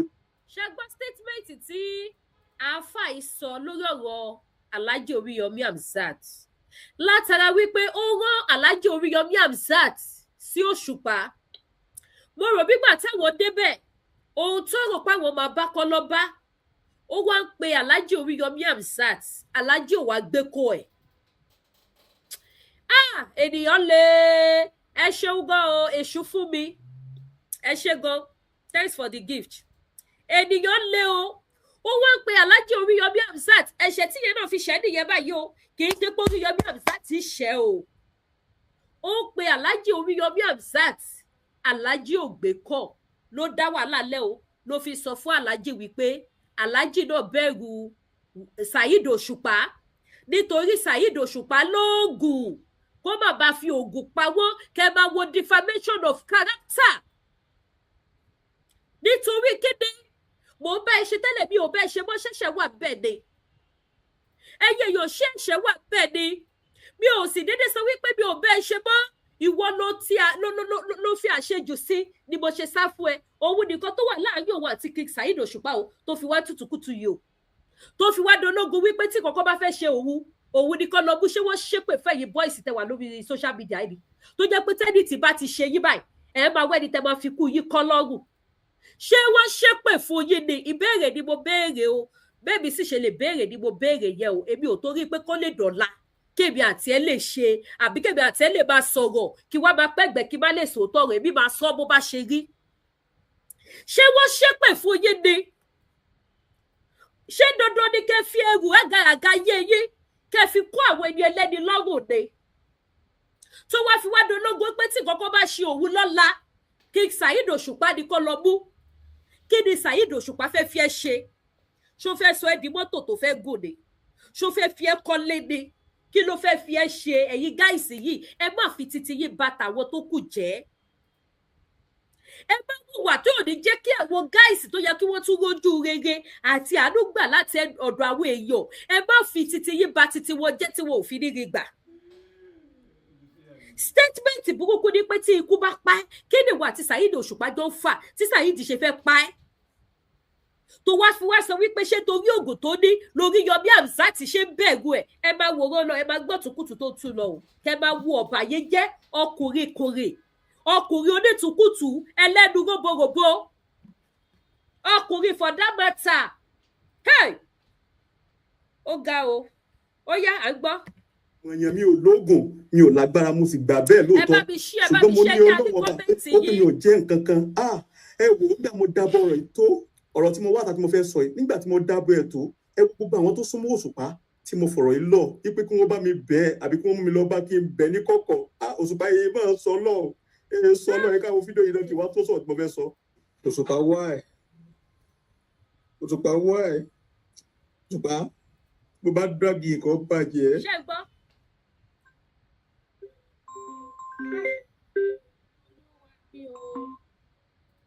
Hello ma ìjọ kan pẹ̀lú Yẹmi yes ma mo wà lórí ètò ma o ṣé parí program ká sọ̀rọ̀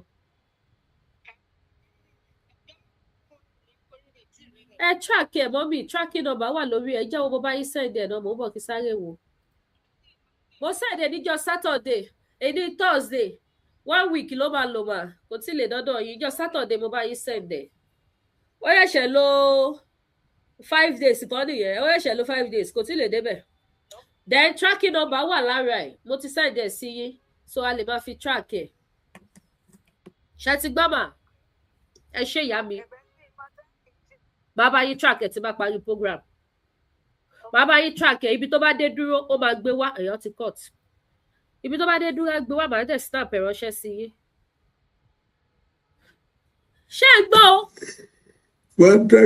tóun bá drag Òṣùpá nǹkan máa bàjẹ́ ẹjọ́ èèyàn tí ò ní yín sínú ẹ̀yin olówó ẹ kẹ́kọ̀ọ́ gbogbo ẹ̀yin bàbá yẹn jọ ẹ̀yin màmá ẹ fi tàwọn bàbá wọ̀ ìkẹ́kọ̀ọ́ o tówó lè yí kúrò lórí àwọn ọkùnrin sì kó tún bọ́ sórí àwọn obìnrin o kó tún bọ́ sórí àwọn obìnrin o tó bá ṣoore fún yàn ṣe síwájú that is why bó ṣe jẹ́ pé oore 5 naira 10 naira ni máa ń ṣe fáwọn èèyàn yìí mi ò jókòó tì í tí kì bá ṣe wípé o ti retí ọjọ́ ìjà tó máa bá Òṣùpá jà kí ló ti ṣẹlẹ̀ láàrin ìwà tó Òṣùpá o bọ́ síta o ṣe fídíò kíní olóṣùpá tí bá díràgì ẹ̀kọ́ máa bàjẹ́ ó wá sun ẹkún dìndìnrì ó wá pé Òṣùpá tí bá díràgì ẹ̀kọ́ máa bàjẹ́ kí ló fẹ́ bàjẹ́ ṣó ní obó òun pààyàn ni àbó gbórí èèyàn sí ẹ lọ́wọ́ àbó lọ bá gbórí èèyàn níbi tó ti pa àwọn èèyàn tà jọ torí Ọlọ́run àfàsù náà kí ló fẹ́ bàjẹ́ kò sí ohun tó lè gbé síta tó fẹ́ ju tó ti kó síta yìí lọ gbogbo nǹkan máa bàjẹ́ ó ti kó síta náà kí ló wá bàjẹ́ ìwọ láyé ẹ bàjẹ́ ó máa affect ẹ àfàsù náà ò kọ́ nílé ìsọfáyé ni ó máa affect ẹ ohun tó dánwò yìí wàá mọ̀ lára pé yes o ti ṣe mistake o ti ṣiṣẹ́ wàá mọ̀ lára because àwọn kan wà tó jẹ́ wípé nítorí wọ́n rí wípé o fẹ́ràn Òṣùpá ni wọ́n ṣe ń tẹ̀lé ẹ̀ ó máa dẹ̀yìn lẹ́yìn ẹ̀ wọ́n á rí àstrẹ́tọ̀ ọ̀dàlẹ̀ irú èmi ìsìn yìí tí mo wá sọ̀rọ̀ nísìn mo ti rí ẹni rí ọ̀dàlẹ̀ sìn èmi ti rí ẹni rí ọ̀dàlẹ̀ a lot of people bẹ́ẹ̀ ojú ọ̀dàlẹ̀ lọ́mọ máa fi wọ̀ ẹ́ ìwọ rò bóyá o fẹ́ bá ti Saheed Òṣùpá jẹ́ ni tárẹ̀ ló bàjẹ́ o rò bó fẹ́ fi orí àgbà méjì bomi ní koto láàrin Sunday Igboho àti Saheed Òṣùpá tárẹ̀ ló bàjẹ́ ẹ̀ ohun tó lè mú ẹ tó fi lè ṣerú fídíò yẹn wípé wọ́n fẹ́ tí wọ́n bá drag Òṣùpá nǹkan máa bàjẹ́ ṣebí nítorí pé o ti ṣọ́mà yẹn tipẹ́tipẹ́ ẹ̀yin èèyàn ẹ sá fún èèyàn ẹ má finú wẹ́nu ṣé àwọn voice record àwọn èèyàn kan ti wà lọ́wọ́ àwọn kan tó jẹ́ wípé tó bá kó síta Mark Zuckerberg gan ashfẹ́ lè pa Facebook káwọn ẹni ẹlẹ́ni ò dẹ̀ mọ̀ bó ṣe wà yìí àfàsúnà yìí sì tó lè fi máa rìkọ́dù Sunday Igboho ṣé mọye rìkọ́dù Igboho tó máa ní lọ́wọ́ ṣé mọye rìkọ́dù Oríyọmí Hamzat tó máa ní lọ́wọ́ ṣé mọye rìkọ́dù àwọn èèyàn míì gan tó jẹ́ èèyàn nínú ayé wọ́n àfàsúnà mo rí pé gbá kílíṣì mọ́ Àgbàlá Gabriel ṣàbámi kó voice note títí ẹ̀ síta ó máa wúlò fún èmi but gbogbo àwọn tó kù tó bá ní lọ́wọ́ kò wúlò fún mi irú Àgbàlá Gabriel yẹn náà sì tó súnmọ́ ó máa ní rìkọ́dì Àgbàlá Gabriel lọ́wọ́ ẹ gbà bẹ́ẹ̀ kò sí anybody tó nífọ̀ tó lè kọ́ lọ́nu Nàìjíríà yẹn tí bọ̀bọ̀ ìbá súnmọ́ tí ò ní ní voice record wọn lọ́wọ́ tí ẹ bá wà lọ wo ìwé èèyàn báyìí dáadáa òun gan ló máa ti ọ̀rọ̀ sí wọn lẹ́nu nítorí ohun tó fẹ́ ní lọ́wọ́ babala blackmailer ni bọ̀bọ̀ yìí ẹ gbọ́ blackmailer tó gbá ski òun là fàsúnà tẹ̀ wò yìí ẹ jábọ̀ gbọ́ lọ ó fẹ́ drag Òṣùpá nǹkan fẹ́ bàjẹ́ òkè à ń gbọ́ ó yá. wá ìwọ nífẹ̀ẹ́ yóò àbá Òṣùpá tí mo bá drag yẹn kan bàjẹ́ ìjọ àpò ní jojo ara mọ́. ṣé gbọ́ Òṣùpá wá drag yẹn kan bàjẹ́ ojú àpò ní jojo ara mọ́. ṣé gbọ́ no ojú àpá tí ò bá jojú ara mọ́ yẹ kí lè retí tiẹ̀ with my God. Ayé yìí yóò máa lé lẹ́dàá o. Anyway, ṣá gbogbo àwọn bàbá yẹn náà lè kẹ́kọ̀ọ́ ni. So that àwọn ẹlòmíì náà ní kó sọ́wọ́ yín. That is why ẹ lè rí Dangote kó bá àwọn ọmọ kókókókókókókókó. Especially àwọn ọmọ akúṣẹ̀. Ẹ lè rí Dangote kó bá wọn ṣe. Ẹ lè rí Ọ̀tẹ́dọ́lá kókó àwọn ọmọ akúṣẹ̀, àwọn ọmọ olòṣì, àwọn ọmọ tí wọn ò lówó dé ìran wọn. Tó jẹ́ pé social media ló sanwó dé èèyàn. Content tó ń ṣe lọ́fíìsì dé èèyàn. Iṣẹ́ blogger tó ń ṣe lọ́fíìsì rówó jẹun. Ẹ lè rí Ọ̀tẹ́dọ́lá kókó àwọn ọmọ rádaràda bẹ́ẹ̀ yẹn sábẹ́. Nítorí pé kí ni kò sí bó ṣe máa ṣe bò lówó máa padà rùgbẹ́ ni. Ẹ wá wo àwọn olówó wọ̀nyí tí wọ́n o. Àwọn yóò gbé lọ ní ìgbà títí wá. Tó wá kó wọn mọ́ra ẹ̀wò kan tó wá fojú wọn rí. Now ẹ sọ fún mi, olówó wo ló máa dẹ̀ jókòó sí tó bá worú tó ń ṣe yìí tó máa tún kó àwọn ọmọ kéékèèké mọ́ra? Ẹ sọ fún mi náà. Tó bá wáyà á máa ní pé olówó máa ń ṣọ̀rọ̀ olówó ni àwọn olówó yìí ò kí ń bá tálákà ṣe nígbà tó jẹ́ pé tálákà máa padà lọ yí wọn nínú rẹ̀ fọ́ ni. Nígbà tó jẹ́ pé tálákà olòṣì ó máa padà wá gbogbo ọ̀nà bó ṣe máa ta epo sáṣọ àláwọ̀ ni. That is why tí wọ́n ṣe fẹ́ bá tálíkà ṣe. That is why ẹ lọ wo gbogbo àwọn ọmọ òṣì tó bú olóyè Májàsọ́lá Ìgbòho Òòṣà lórí social media. Ẹ lọ wo wọn náà ẹ lọ check background wọn tó bá lówó ọ̀rọ̀ wọn. Ibi wà ní òun ló bá yà ló bá bàbá òun ló bá gbogbo ìdílé ẹ̀ láwọn ọmọ tó wọ olóyè lórí social media. Kò sí ọmọ olówó kankan tó fowó tọ́ tó wá láti léere tó máa bú Sunday Igboho lórí social media. Kò sí, kò tí ṣẹlẹ̀ rí. Same thing gbogbo àwọn celebrity wọ̀nyí. Ẹ lọ wo àwọn tó wọ́ King Saheed Òṣùpá náà. Àwọn ọmọ tí wọn ò ní ìran, tí wọn ò lówó ní ìran wọn. Àwọn ló wọ́ àwọn people lórí social media. Tí ó dẹ̀ yẹ kó rí bẹ́ẹ̀. Nígbà tó bá wò wípé ẹ jẹ́ ká mú wọn mọ́ra, ẹ jẹ́ ká fà wọ́n, ká sọ wọ́n déyàn, káwọn náà lè wà òkè, kọ́ lè tó lé bọ́, kọ́ lè ṣe this, kọ́ lè ṣe that.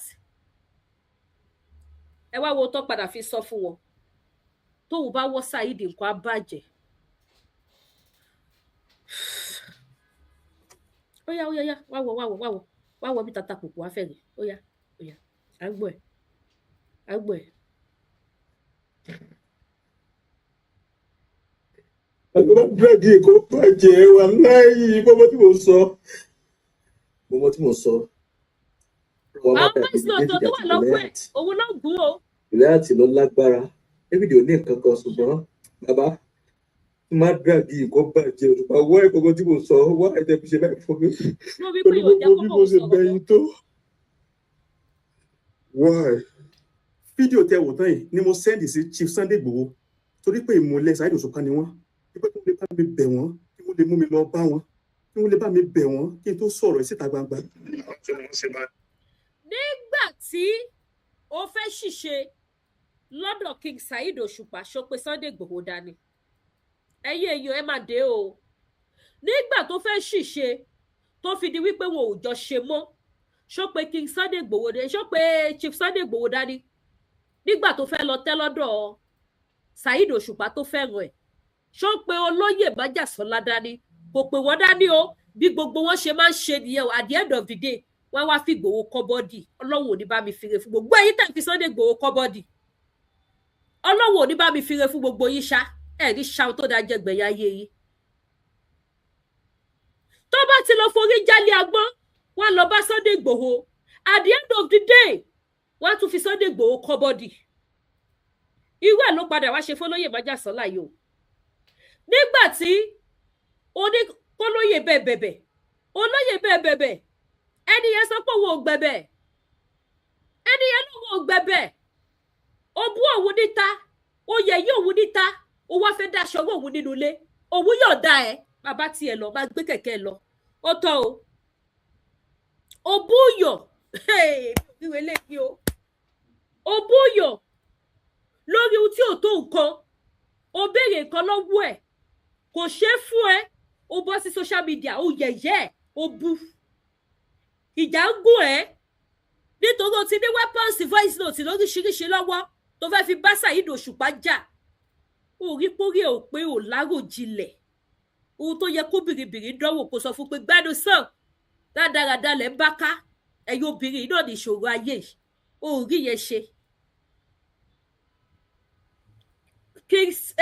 Olóyè Májàsọ́lá wá sọ fún yín pé mo ti bẹ́ẹ̀ ní kó gbẹ̀bẹ̀ o ọlọ́lọ́mọ owó kan tó wá sọ pé òun fẹ́ ṣe olóyè wá sọ fún wípé má ṣe bẹ́ẹ̀ òun lẹ́gbọ́ tó lóyè sọ yẹ o voice note olóyè tó wá play olóyè mọ̀ pé ó record àwọn o olóyè Sunday Igboho mọ́ o ṣé ẹ gbọ́ mi bàbá ò mọ́ o ó dẹ̀ tún fi wá bùgà níta ó wá record ẹ̀dẹ̀lẹ́ni ó gbé wá sí social media tó bá wá gbé ẹ̀ ń sìn àwọn olórí burúkú fàdá orí social media wọ́n wá dìde fún ẹ àwọn bíi VDM ṣòwò rẹ wọ́n wá dìde fún ẹ wọ́n á lọ fẹ́ fọwọ́ lágbá ẹ lójú ṣé kò sí òfin kankan tó derú ìwà burúkú tó wù ní Nàìjíríà according to court of law ṣé kò sí òfin tó dé ẹ máa gbọ́ ọ dìbò tá a máa ń ṣe báyìí Nàìjíríà ò lè dá wàláì kò lè dá. There was a time nígbà tí mo fẹ́ ṣí store mi tí mo after my registration everything wọ́n wá direct mi lọ sí ọ́fíìsì kan ẹ máa gbọ́ o mo wá dé ọ́fíìsì yẹn nígbà tí mo débẹ̀ àwọn yẹn sit me down wọ́n ní irú business wo mo fẹ́ máa ṣe mo explain mo ní mo ti ń ṣe gan láti inú ilé mo dẹ̀ register láti inú ilé pé but nísìn mo ti ní store wọ́n wá lókè wọ́n wá ní ó ní procedure tí màá follow ní Canada ó kàn lè ṣí shop anyhow you have to follow this wọ́n wá la gbogbo kíní yẹn sílẹ̀ fún mi procedure tí màá follow mo wá sọ fún ẹni tó ń ṣàlàyé fún mi ẹni tó attend sí mi lọ́fíìsì yẹn mo wá ní kó jọ ṣé mo lè record conversation wa ó ní is against the law èsì tó fọ̀ fún mi nìyẹn is against the law àjọ jókòó àjọ sọ̀rọ̀ ni o ó dẹ̀ explain fún mi but ṣé mo pé èmi làwọn boys ilé tí mo máa jábọ̀ fún pé tó ẹyọ kọ́ mi o ọ́fíìsì tí mo lọ o lọ́ọ̀ báyìí òfin báyìí ni wọ́n kà sílẹ̀ fún mi o so that màá lè play mo tún explain fún mo ní the reason why I want to do this recording is because of my son so that when I get home I will be able to explain to him better and he will understand all our conversation here. Wallahi ma yẹn yàrá ó I'm sorry you can't do that. Mo lókè can I call him? Kó lè máa gbọ́ my ó jáwé ni ó ní is against the law. Ó ní food èèyàn tó bá ṣe bẹ́ẹ̀ secretly tó bá padà mọ̀ pọ́ máa sue mi ẹ máa wòran o. Ká má wá so èyí tọrọ permission lọ́wọ́ èèyàn ẹ kàn máa dédé ṣáwọn sí rìkọ́dì ẹ dẹ̀ gbé sí social media. Ṣebí torí àìlófin ní Nàìjíríà ló fìyà jẹ wá. This one is my own personal issue o. Personal issue mi nìyẹn o. Èmi ni mo lọ o. Sí àwọn ọ́fíìsì tó ní mo kọ́kọ́ máa lọ sọ́fíìsì báyìí mo kọ́kọ́ máa lọ sọ́fíìsì báyìí.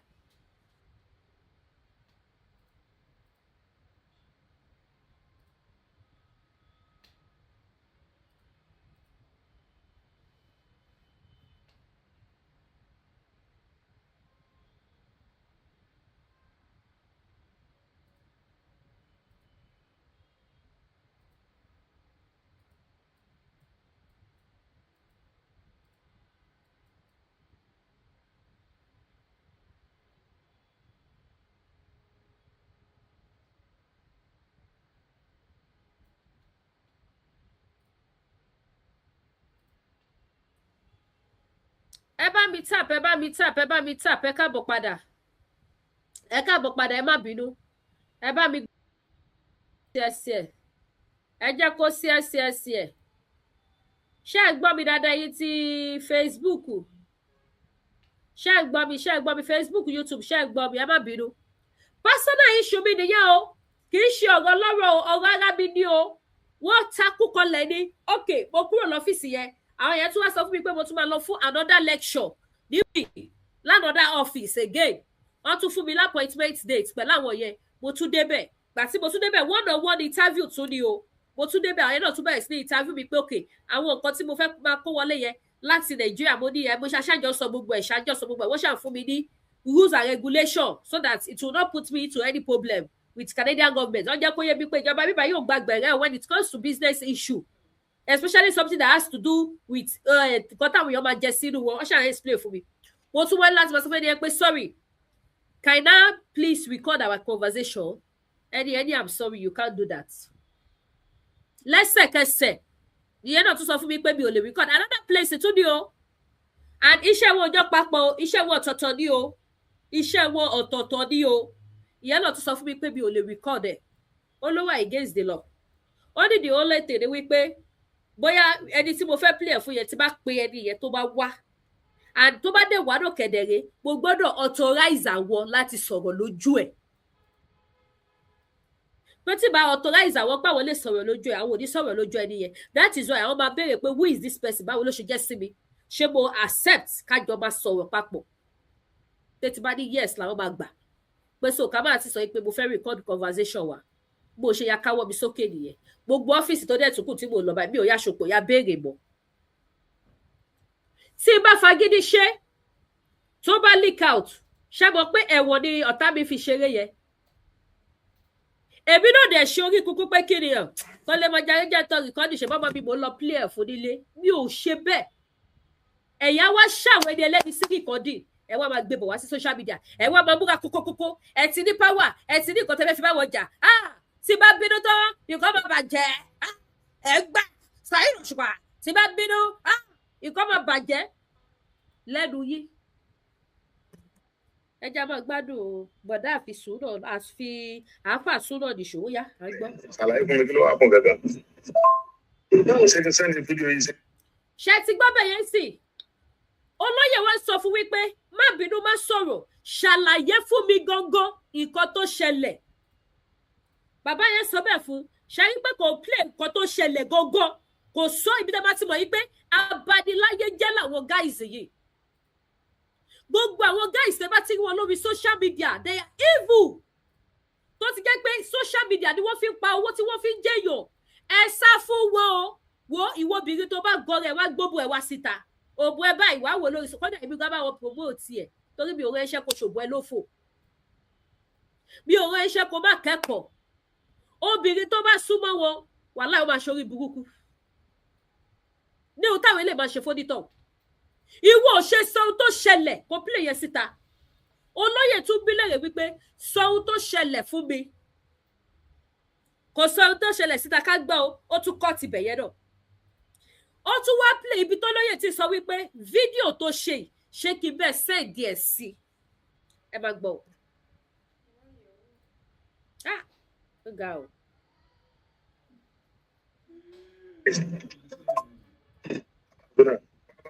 Tọ́wọ́ ẹni tàn wá bá mi bá dàjọ́ wọ́n sọ fún màá bá sọ̀rọ̀ sí. Alámísà. Arúgbó sí àbá mi. Ẹ sọ. Pèsè àìdí sí gbọ́, bó sì ń sọ̀rọ̀ ní láìpẹ́. Okay.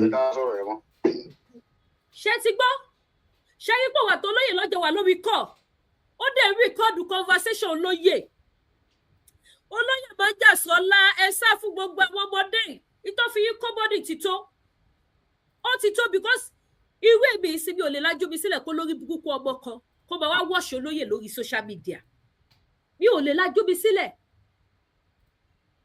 Débi tí màá máa wọ àwọn ọmọ òṣì kó máa wọ́ọ̀ṣì olóyè lórí social media. Now, ṣé òun fi voice note proof fún wa ni wípé Saheed fi olóyè pa ó sọ̀rọ̀ sólóyè àbí kí ló fẹ́ ká fàyọ níbẹ̀? Àbò fẹ́ fi dájà lẹ̀ láàrin àwọn méjèèjì. Òmò tó ní Saheed Òṣùpá, òmò tó bólóyè sọ. Olóyè kan sọ fún ẹ wípé àfàsúnà ọ̀rọ̀ yẹn mi ò fẹ́ dá sí mọ́. Bí Saheed ṣe bínú mi ò láìkí ẹ̀, ṣó dẹ̀ mọ́ pọ̀rọ̀ lèmi àtẹ̀, ó dẹ̀ ń rìkọ́dù máa yẹ. Ó dẹ̀ ń rìkọ́dù máa yẹ. Ìkànnì ẹ̀wà àfàsúnà ó ti jẹ́ bò wàláì, ó jẹ́ tán, ìtòṣe. Ó yá à ń gbọ́. Okay, sir. Ọ̀pọ̀ rẹ̀ mi ni, mo ti sọ̀rọ̀ bí ìdùnnú ẹ̀ ní láìpẹ́. Tí bá ní kó wá sọ̀rọ̀ mi lọ́la, tó bá rí wa fọ́tò àbí ọmọ pé mo ń jẹ́ tó rọrùn owó ìjà. Ẹ̀dá sí, tó bá fẹ́ wá rí mi lọ́tọ̀ níwájú ta, tó wá wẹ̀, ọkọ̀ ní jẹ́lẹ̀ fún ìdílé yẹn. Ó ti yé mi. Yọmọ fọlọ́ ń bẹ̀. Ó ti yé mi, sir. Ó ti yé mi, sir. Okay, sir. Right, sir. Ó sọ̀rọ̀ sí bínú sí mi ọ̀rẹ́ tó mi dé. Ẹ má bínú bá mi torí Ọlọ́run, torí Ọlọ́run ẹ má bínú, sir. ẹ má bínú sá torí Ọlọ́run ẹ jọ̀ọ́ mi mọ fà ẹ má bínú sá. ẹ wo ètì tó fún. ṣé yẹ kó wá play ìwé lè lórí social media wípé Sunday Igboho sọ wípé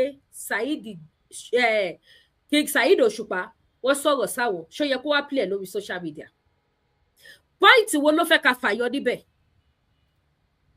Tí King Saheed Òṣùpá bá gbọ́ ilé wípé olóyè sọ bẹ́ẹ̀ fún ìwọ wípé àwọn sọ̀rọ̀ sólóyè, báwo ló ṣe fẹ́ kọ́ fíù? Ìwà ọ̀dàlẹ̀ ló ń pe irúwà yẹn ìwà burúkú. This is a private conversation between both of you. Olóyè Májàsọ́lá wọ́n dẹ̀ authorize ẹ wípé kó lọ play ẹ̀ lórí social media. Kẹ́ máa wò kán tó ń ṣe fáwọn olówó wa o, kẹ́ máa wò kán tó ń ṣe fáwọn táwa wo o. Ó yá tẹ̀síwájú nínú ọ̀rọ̀ ẹ̀, a gbọ́ ẹ.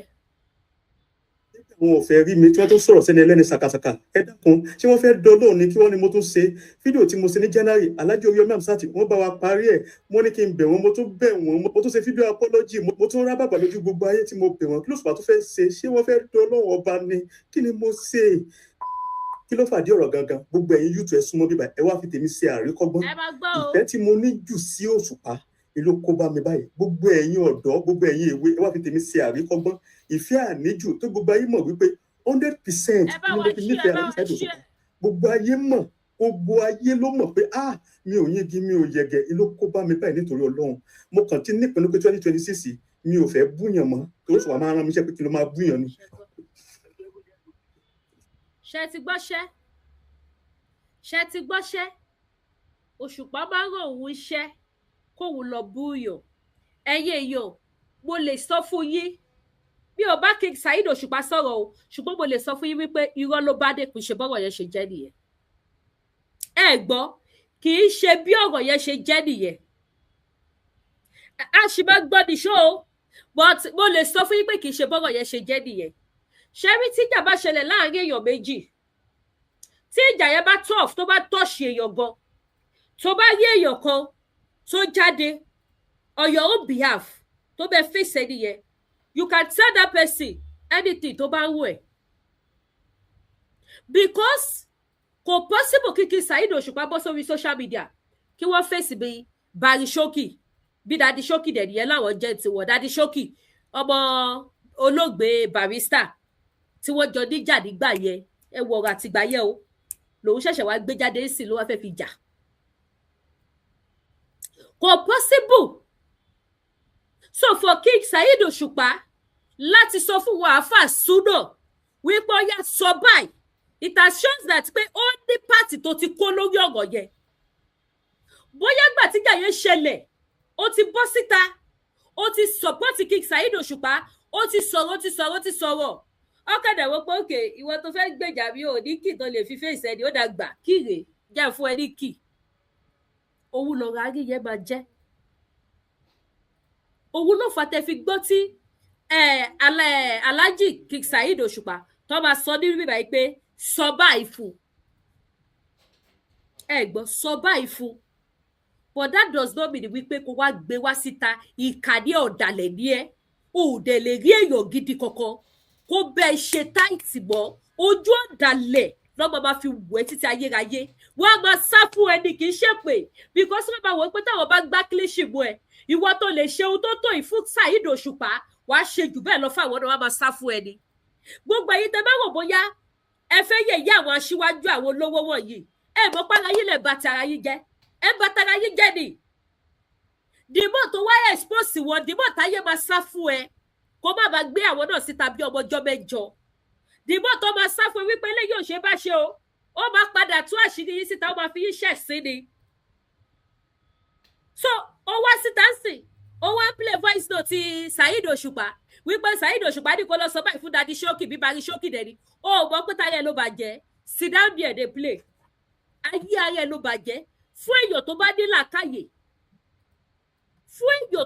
làákàyè wọ́n á mọ̀ pé ara ẹ̀ ló ṣe ò ṣe Saheed Òṣùpá. Ó yá àgbọ́. Ó ti jáde. Tó máa ti jọ lórí ẹni kó fi ọ̀rọ̀ fámìlì ní fámìlì lẹ̀. ṣùgbọ́n tó gbọ́n mú àwọn àìsàn mọ́dọ̀ ní ẹnu ṣe mọ àwọn barista pé kó fi fámìlì ilẹ̀ kó ojú orúkọ tiẹ̀ tó dá inú padà wọn sẹ́sẹ̀ lọ gbogbo ẹ̀ mẹ́fà ni. mo fẹ́ kẹ́ líkì ẹ̀ síta. ó ti yé mi sá ọ̀rẹ́ sá. pé sórí social media. ó ti yé mi sá. mo fẹ́ kẹ́ líkì. yes kí ló bá dé bẹ́ẹ̀ ọ̀sẹ̀ nìkan sí King Saheed Òṣùpá forward ẹ̀ sí ẹ̀wọ́n dẹ̀dẹ̀ gbé sí social media and so fucking what ṣé yẹn wá ní wípé owó iṣẹ́ kò lọ́ọ́ máa bóun búyọ̀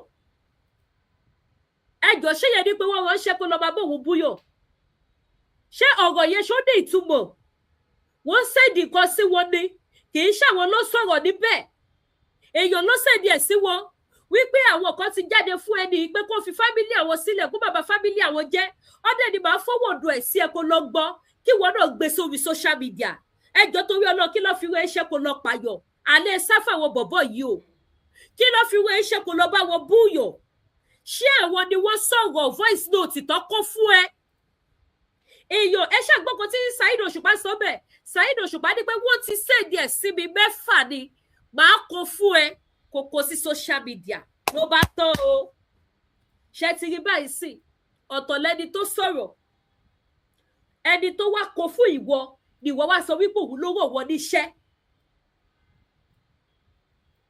tí ẹni yẹn bá mọ̀ pé ẹranko játijàti ní ẹ ṣó máa kó fún ẹ nígbà tó dẹ̀ kó fún ẹ tó fi pa owó o kówó yẹn lọ fún King Saheed Òṣùpá o fi pawó lórí YouTube o fi pawó lórí Facebook ojókòó tí ó ránṣọ mọ́ ọwọ́ tó fún ẹ ló ń jẹ sọ fún mi wípé àwọn nǹkan tí Saheed Òṣùpá kó fún ẹ yẹn tí wọ́n sẹ́ẹ̀dì sí Saheed Òṣùpá tí Saheed Òṣùpá sẹ́ẹ̀dì ẹ̀ sí wọn náà yẹ sọ fún mi wípé owó tó fi kíní yẹn pa ò fi bọ́ ìyàwó àtọmọ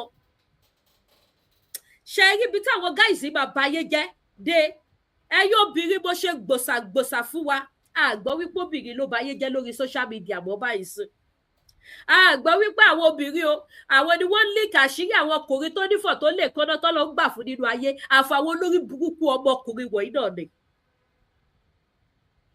ẹ̀yin náà dẹ̀ rò pé ẹ̀yin náà máa jẹ́ èèyàn ẹ mọ̀ pé tá ló bá lu àbọ̀ àbọ̀ gbogbo tẹ̀ ń ṣe lè ní ẹ bá kẹsẹ̀ lọ́jọ́la ojú àpá òdẹ̀ ní dàbí ojú ara gbogbo tẹ̀ ń ṣe nísìn àpá tó máa fún yín kò lè parẹ́ láéláé trust me I can cut it to any level kò sí olóríire alálùbáríkà èèyàn gidi kankan tó máa bá àfàsúnà ṣe mọ́ tó bá bẹ́ẹ̀ ṣe iṣẹ́ ojú ni o ò lè gbọ́ àṣírí kan báyìí lẹ́nu any one of them gbogbo àwọn tó bọ́ síta tó níyẹn àwọn èèyàn bí èèyàn ń pín ẹ̀ ṣúgbọ́n àwọn èèyàn bí èèyàn tó ń pín ẹ̀ yẹ wọ́n ti mọ̀ wọ́n ara wọn nísìn lọ́dún ẹ̀ tẹ́lẹ̀ wọn mọ̀ wọ́n ara wọn bóyá ọmọ ń ṣe làwùlàwù ọmọ ń ṣíralẹ̀ fún ẹ ọmọ ń ṣe oríṣiríṣi pẹ̀lú ẹ nísìnyí wọn ò lè ṣe bẹ́ẹ̀ mọ̀ lọ́kọ̀ ọ̀rọ̀ tí mo sọ ìsílẹ̀ àfàsúnà tó bá wo ṣòmí kò wá bẹ̀rẹ̀ sí ní máa ṣe àkíyèsí gbogbo àwọn ẹni bí èèyàn tó lọ ń gbà fún tí wọ́n bá ń bẹ́ẹ̀ ṣe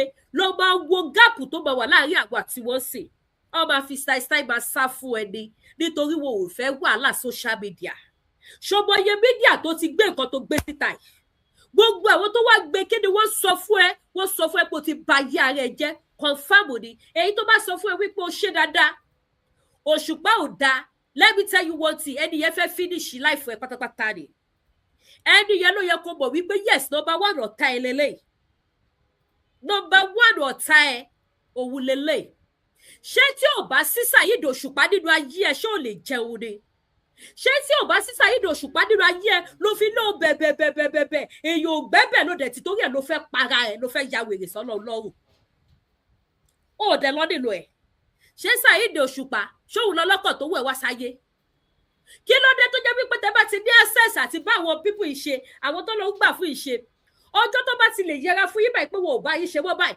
ọjọ́ yẹn lẹ́tí bàbá ṣe kíni lẹ́bàá tí bàbá ṣe bí olórí kúkú lẹ́ẹ̀ní lè dá dúró ẹ̀ẹ́ní lè sùn ṣé àwọn lẹ fi mí ni ṣé torí yín ni wọ́n ṣe jẹ́ èèyàn láyé ni ìwọ náà ò dẹ̀ bẹ́ẹ̀ lọ́wọ́ kí wọ́n náà bá wọn gbàkàbà ògo òkìkí kí gbogbo ayé mọ̀ ẹ́ ó wá bọ́ta wá bẹ̀rẹ̀ sí ní soríṣiríṣi ológun wọ́n bẹ̀rù ògùn ẹ̀ wọ́n ṣe kíníkan nǹkan tó mú ẹ tó lè pe Saheed lólóògùn ìwọ fúnra ara ẹ̀ gbẹ̀jì ẹ̀ gbádùn mi ìwọ tó bá ti lè sọ wípé lágbájá ológun ni o ìwọ fúnra rẹ̀ ológun ni ẹ tí ò bá sa oògùn sí lágbájá báwo ló ṣe mọ̀ wípé olóògùn ni tí ò bá ṣe oògùn báwo ló ṣe mọ̀ pé olóògùn ni lágbájá ìwọ fúnra rẹ ẹgbẹ̀jì olóògùn ni ẹ because mi ò mọ ohun tó lè débẹ̀ tó lè máa sọ wípé Oríyọmí Hamzat ó ń sá fún Saheed nítorí Saheed lóògùn kò fẹ́ kó fi oògùn ẹ̀ pa òun that means wípé òun jẹ́ kó yé wa wípé apààyàn ni Saheed Òṣùpá ó dé bá ẹni ẹlẹ́ni lórúkọ jẹ́ all in the name of wípé kò bá ẹ ṣe mọ́ òde bẹ̀rù Ọlọ́run òòrùn àròjinlẹ̀ pé bí ò tiẹ̀ ju ijọ́ kan lọ ó ti fi oúnjẹ sórí tébù ẹ̀ òòrùn àròjinlẹ̀ pé bí ò tiẹ̀ ju orí ọjọ́ kan lọ ó ti rí lára Saheed Òṣùpá ẹ̀yin èèyàn ṣe led ẹ bá kẹ́kọ̀ọ́ o we are here to lead gbogbo ẹ̀yin tẹ́ ẹ send the request I'm coming. mo nípinnu pé mi ò búyàn mọ́ ìyẹn ló fa wàhálà báyìí ló fa wàhálà wà ló fa ti Alhaji Dr. Oríyọmí Hamzat ní pé mo ti ń pè wọ́n Alhaji náà avoid call mi mo mẹ́sẹ̀gì mo ṣe gbogbo ẹ̀ wọ́n ń sá fún Òṣùpá wọ́n ń sá fún Òṣùpá wọ́n ń sá fún Òṣùpá ó yé mi máa wò pé kí ni ìdí tí ẹni tó ń jà fẹ́tọ̀ ọmọ ènìyàn tí Alhaji Oríyọmí Hamzat tó fi ń sá fún Òṣùpá tó fi ń dọ́jú Òṣùpá. ẹ̀tọ́ ẹ wo ló wà lọ́wọ́ Saheed Òṣùpá tó fẹ́ kó Oríyọmí bẹ́ẹ̀ gbà Alhaji Oríyọmí Hamzat ajàfẹ́tọ̀ ọmọ ènìyàn ni èèyàn tó bá ṣìṣẹ́ tọ́ yín sọ́wọ́ wá bẹ́ẹ̀ gbà jọ́ torí Ọlọ́run àfàsùn náà ẹ̀tọ́ ẹ wo ló wà lọ́wọ́ King Saheed Òṣùpá tó fẹ́ bẹ́ẹ̀ gbà so nítorí wípé Alhaji Oríyọmí wá lòun ò dá sọ́rú ẹ òun làlájì Oríyọmí náà fi wá rógo báyìí làlájì Oríyọmí náà fi wá di coward arógo ṣojo ṣe é pé báyìí ó gbádùn